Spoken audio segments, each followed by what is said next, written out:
know that it is. It That is works. 6:30 p.m. I know one time I called him up and told him on the tree. I'll take whoever's. I'm Mayor Carl Scharf. I'm waiting for you to finish so that I can call this meeting to order. Sorry. She's got the hammer. We'll call this meeting to order. Would you join me in the Pledge of Allegiance? I pledge allegiance to the flag of the United States of America and to the republic for which it stands, one nation, under God, indivisible, with liberty and justice for all.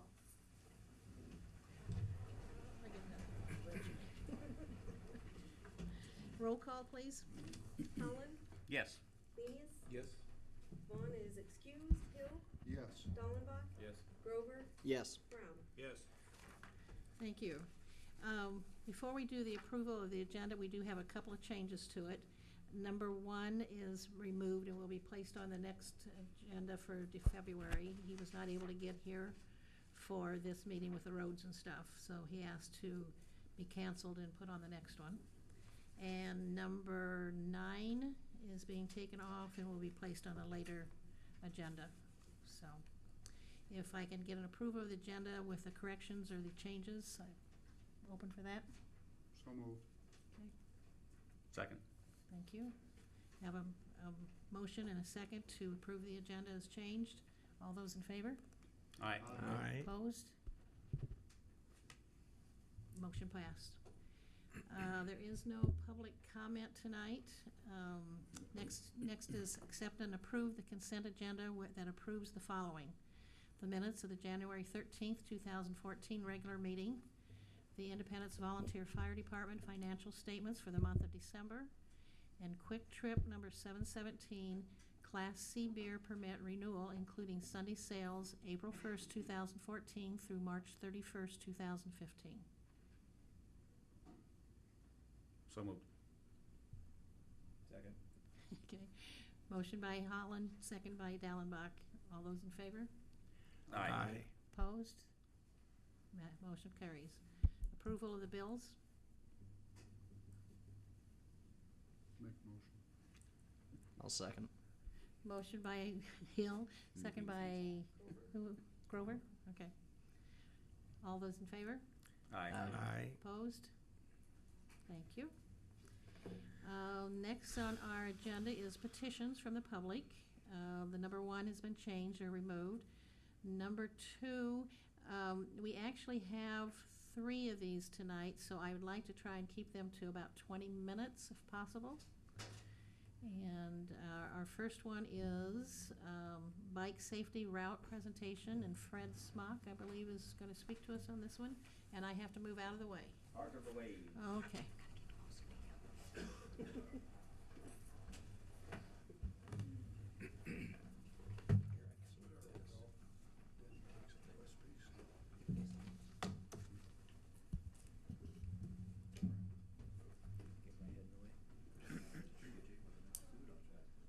Yeah.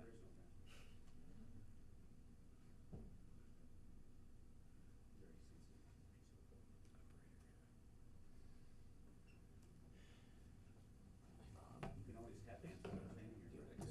Introduce yourself. Yes. I'm Fred Smock from 2142 Horseshoe Drive, Independence, Iowa. And we're here, a group of us that are. We need to concerned- shut some lights off.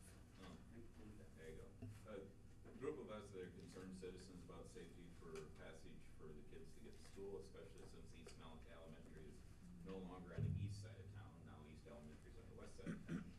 But we've got a presentation for a suggested bike route. There's been quite a few of us that have been on this panel. Quite a few of them are here tonight. I have the case for you. Yeah, would you please? Hang on a second. Um, If I go to also for the council, if you go out of your agenda to where it says council packets, finance budget reports, and then presentations. You go all the way out.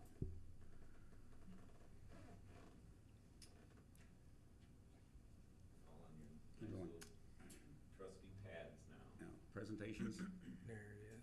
Yeah, I saw and the it. very top one is the presentation that you're going to see. Okay,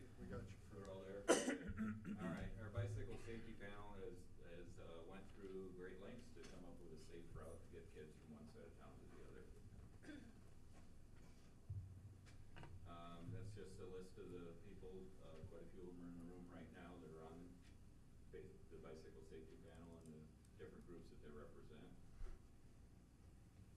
Basically, we want to establish a primary bike route, and particularly from the one side of town to the Independence Community School District campus, and promote physical activity among parents, children, and everybody in town.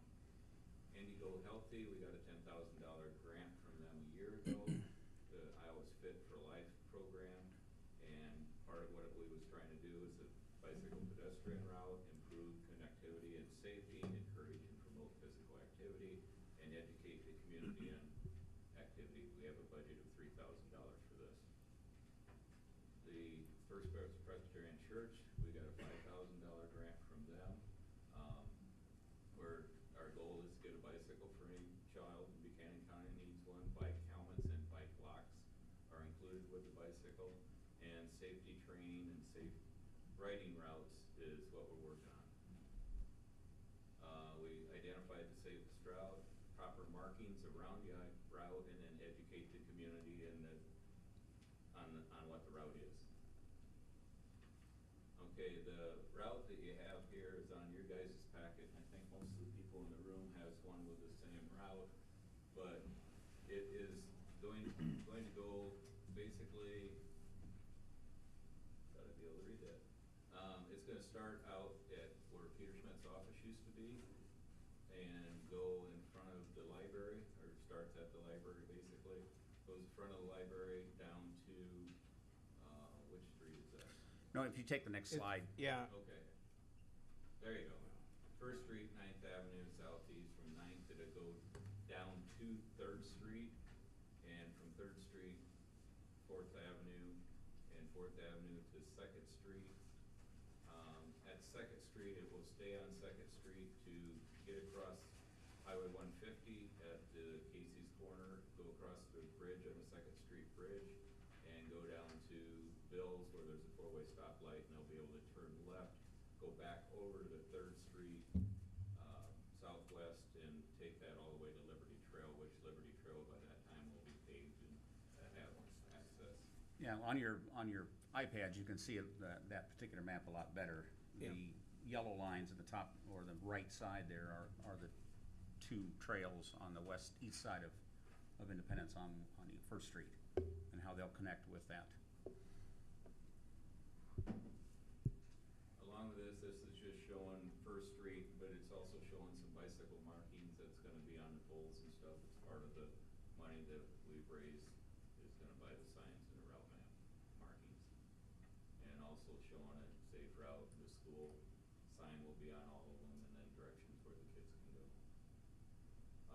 There will be, at some point, we're gonna have a template so they can paint on the actual route, paint markings so people know they're actually on route, make them more aware. And the goal is primarily to put them on those at the intersections, so the people doing cross-traffic will see the route indicator as well. Okay, the only place there'll be lines painted on the streets at this time will be along 2nd Street from Highway 150 up to, it's 2nd Street on the other side, I believe, where Bill's is. And that's marking along the edge, so basically people know they should ride there, plus drivers know that there could possibly be people riding there.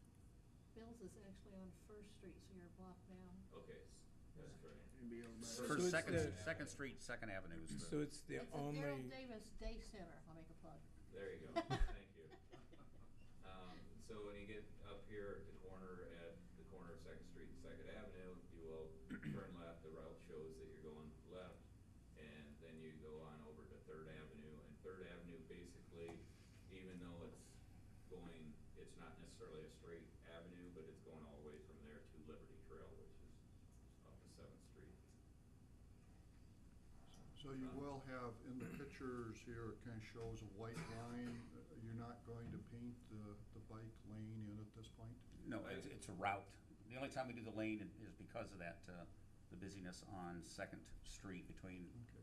Why 3rd Avenue don't and To 2nd get over Avenue. the bridge. why, over there. have you thought, is there a reason that you don't paint a white, bike lane line all the way? You know, it's, no matter what we do, it's given the city maintenance for life.